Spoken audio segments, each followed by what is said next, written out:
Quand une secrétaire d'État se balade dans un centre commercial pour faire du repérage, elle ne vient pas pour faire ses courses. Je vous regarde, parce qu'en France, on va faire la même chose peut-être. Brune Poisson est venue observer les machines de déconsignation installées dans une galerie marchande de Kehl. L'idée, proposer aux clients du magasin de ramener leurs bouteilles en verre et en plastique ainsi que les canettes en métal afin qu'elles soient recyclées. Les consommateurs reçoivent un bon d'achat en échange de ce geste écologique.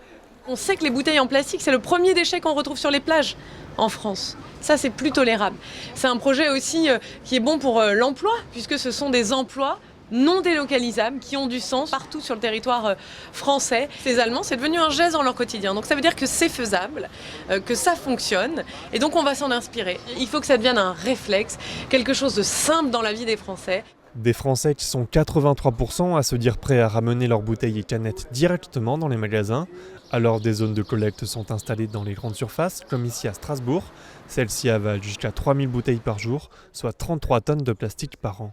Pour que ça fonctionne la consigne, il faut plusieurs personnes. En fait, il faut le magasin qui joue le jeu, qui met en place des machines. Il faut un opérateur de collecte comme nous, ce qu'on fait, c'est-à-dire qui organise la collecte, la logistique et la valorisation de la matière. Et ensuite, il faut aussi une aide des industriels qui produisent les bouteilles pour venir financer tout le dispositif.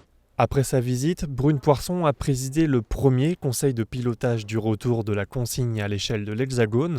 Élus, citoyens, industriels et associations ont proposé des pistes concrètes pour alimenter le projet de loi anti-gaspillage. Le texte sera présenté au Parlement en septembre.